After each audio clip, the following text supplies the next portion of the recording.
ఈరోజు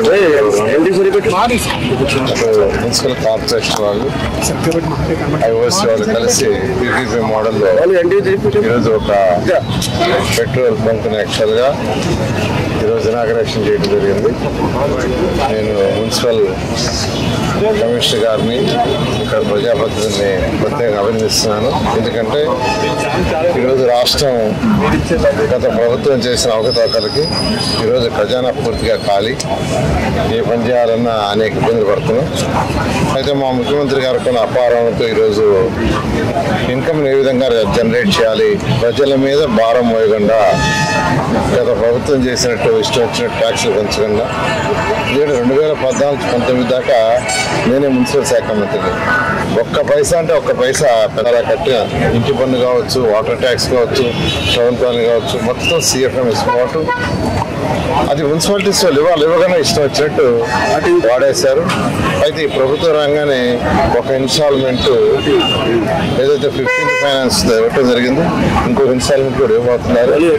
ఈ నేపథ్యంలో ఇక్కడ ఈ యొక్క రాజమహేంద్ర మున్సిపల్ కార్పొరేషన్లో అటు ప్రజాప్రతినిధి ఎమ్మెల్యే గారు మరియు మున్సిపల్ కమిషనర్ గారు అందరూ కలిసి వాళ్ళ ఒక సైట్ని యాక్చువల్గా ఇండియన్ పెట్రోలియం కార్పొరేషన్ వాళ్ళతో టైఅప్ చేసుకొని సైట్ వాళ్ళు ఇచ్చారు.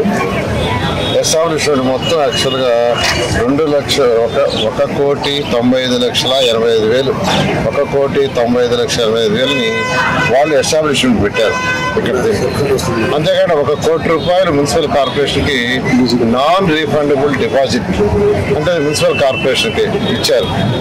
అంతేకాకుండా స్టాక్ వాళ్ళే లోడ్ చేస్తారు, దాని మీద లీటర్కి అంత కమిషన్ ఇస్తారు. సుమారుగా నెలకి 3 లక్షలు పర్ డే సేల్స్ 3 లక్షలు సుమారుగా ఉంటుంది ఎస్టిమేట్ చేస్తున్నారు. ట్రైల్ లైన్లో చేశారు, ట్రైల్ లైన్లో ఒక 60,000 వచ్చింది. దీని మీద యాక్చువల్గా రాబోయే రోజుల్లో మున్సిపల్ కార్పొరేషన్కి ఈ ఇచ్చిన 1 crore డిపాజిట్ కాకుండా నాన్ రీఫండబుల్ రెగ్యులర్ ఇన్కమ్ వస్తుంది. అంతేకాకుండా ఈరోజు మున్సిపల్ కార్పొరేషన్ నెలకి 25,54,277 రూపాయలు పెట్రోల్కి డీజిల్కి ఖర్చు పెడుతున్నారు.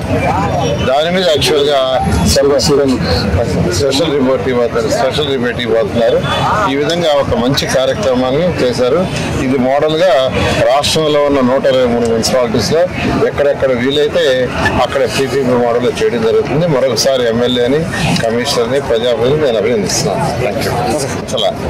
కానీ గత ప్రభుత్వం ఎన్నోసార్లు పెంచిన పని సక్రమంగా చేసినట్టు అది చేయాల, అన్ని అవకతవకలే.